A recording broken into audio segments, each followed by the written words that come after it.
Let me tell you a little bit about my personal journey to Silicon Valley from India 22 years ago. Growing up in India, like many of you, I got my first telephone when I was 12. In my case, it turned out to be a rotary phone, so it wasn't that great for selfies, but I still love to call my friends, play with it, and sometimes take a call. That telephone cemented my fascination with technology. I remember in my parents' house in Chennai, reading about the invention of the transistor and bell lamps. Of course, that initial invention helped found what became known as Silicon Valley, and out of that came companies like Fairchild Semiconductor and Intel, and all the computers and software that we all use today. You can draw a direct line from that invention to the technology that powers your Twitter feed or your WeChat messages today. I remember reading about that and thinking, it's the idea that matters. It didn't matter where you come from or what your background is. One revolutionary idea, one brilliant invention can unleash other entrepreneurs to revolutionize industries in ways you can never predict. The people who build the transistor in many ways enable the entrepreneurs who are using incredible processing power to analyze data and diagnose cancer. In the same way, the invention of smartphones and GPS has enabled other companies to build apps that revolutionize the way we travel around cities. That's why I came here.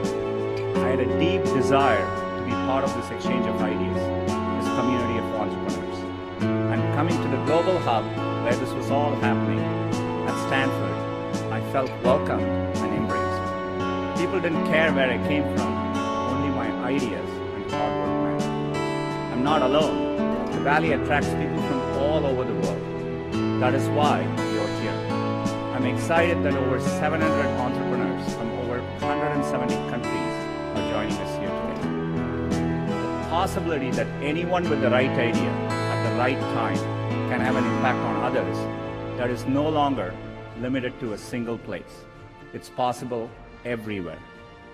What we are seeing now is an unprecedented global opportunity.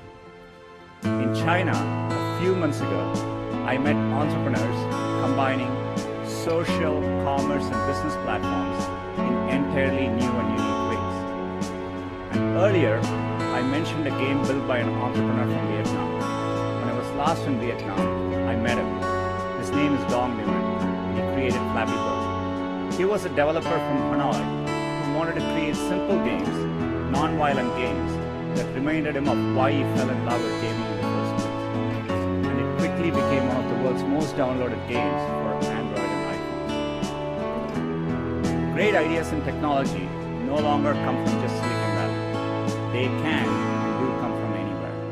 And now they can quickly reach scale. I see hubs growing all over the world. Germany, Brazil, UK, Israel, China. The latest figures say that 21% of adults across 60 countries intend to start a business in the next 3 years. And there are over 200 million women around the world who are starting or running a business. It's clear that Silicon Valley is now as much an idea as a place, and it is an ideal of what's possible. And those of us who are lucky enough to have benefited from being in Silicon Valley or hubs like it, owe it to the world to set a good example and clear a path for others. And that is another reason I'm excited to be here speaking to you. Because businesses, academia, and governments all play an important role in removing these barriers. The internet itself is a perfect example of this. It's arguably the greatest economic engine of all time. And its success is largely a result of early collaboration between the US government, the private sector, and researchers from academic institutions, including Stanford. They worked together and made deliberate policy choices to keep the platform open and borderless. The course of history shows that this open model can unleash innovation, opportunity, and benefits for people everywhere. In India, another early and insightful decision was to create the Indian Institutes of Technology. These are leading engineering and technical institutions that are government supported. I still vividly remember as a teenager jumping onto a crowded train at Chennai and traveling for 24 hours to attend my school at IIT Kharagpur. And that opportunity changed the course of my life. These institutions, over many decades, have played a huge role in creating generations of skilled entrepreneurs in India. There are many countries helping to create positive environment for their entrepreneurs. In the US, recently the Departments of State and Commerce appointed digital economy officers who will work to remove barriers and help entrepreneurs reach communities around the world. At Google, we are committed to playing our part to foster the next generation of entrepreneurs. Our Google for Entrepreneurs team has established a number of campuses. These provide space for entrepreneurs to build and work together in major tech hubs to take their ideas and go global. We have opened campuses in London, Madrid, Sao Paulo, Seoul, Tel Aviv, and we look forward to reaching new cities in the future and perhaps welcoming some of you to drop by. Google tools help businesses launch and grow every day. More than 30 million small businesses globally rely on at least one Google product to find customers, to grow, and to be productive. Training. We are also committed to train 5.5 million people on digital skills, investing over $140 million during the past year. In the next year, we aim to provide free digital skills training to 1 million young people in Africa alone. I know how much hard work it takes to pursue your dream of building a business. The long hours, time away from family, the rejection, the ideas you know are brilliant that just don't seem to catch on. There is a great quote from Thomas Edison that does the best job of defining what it's like to be an entrepreneur. I have not failed, I have just found 10,000 ways that don't work.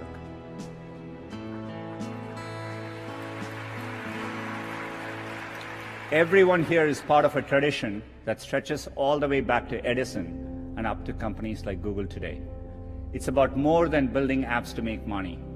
It's about transforming industries, creating millions of jobs, curing diseases, fighting global warming, and making our schools richer environments for our children. So I hope you enjoy your time here in Silicon Valley, and I hope you find the summit invigorating, and that when you get home, it encourages you to continue building. We're all looking to you, the world is counting on you, and we can't wait to see what you build next. Thank you.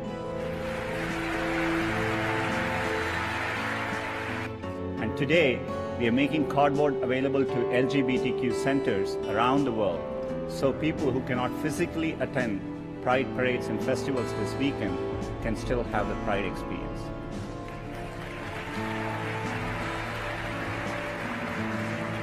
All of this came from two engineers in Paris' bright idea.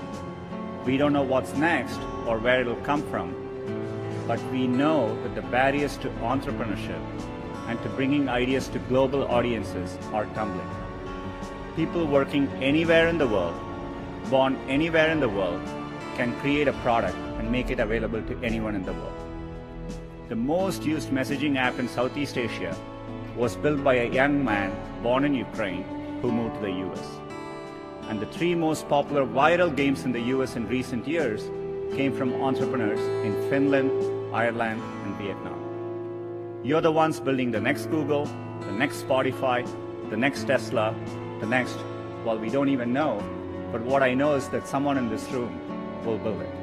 Maybe someone even from the cast of Silicon Valley. Let me tell you a little bit about my personal journey to Silicon Valley from India 22 years ago.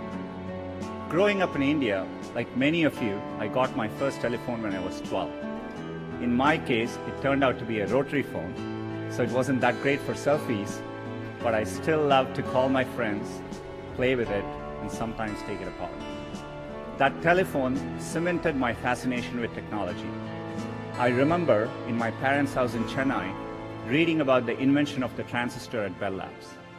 Of course, that initial invention helped found what became known as Silicon Valley, and out of that came companies like Fairchild Semiconductor and Intel, and all the computers and software that we all use today.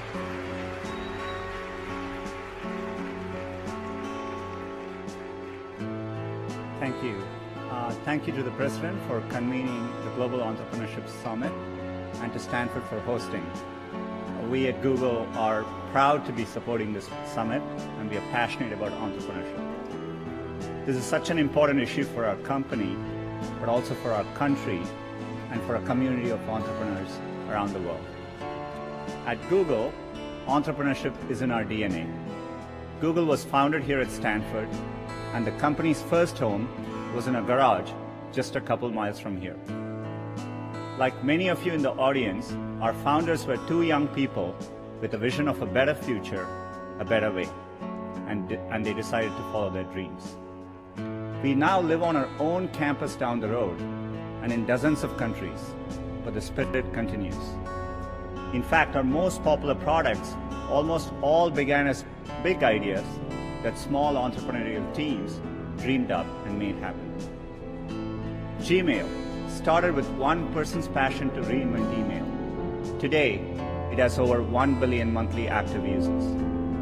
Our browser Chrome, a small team's obsession to bring a faster, more secure web to everyone, now has over 1 billion monthly active users. Cardboard, our virtual reality viewer, two engineers in our Paris office had an idea of what's possible with a piece of cardboard and a phone. Now more than 5 million viewers are taking people to new worlds. Using Cardboard, teachers can take their classes on virtual field trips from the Great Barrier Reef to Machu Picchu. First Lady Michelle Obama made this part of her Reach Higher Education initiative. More than 1 million students from 11 countries have gone on virtual field trips.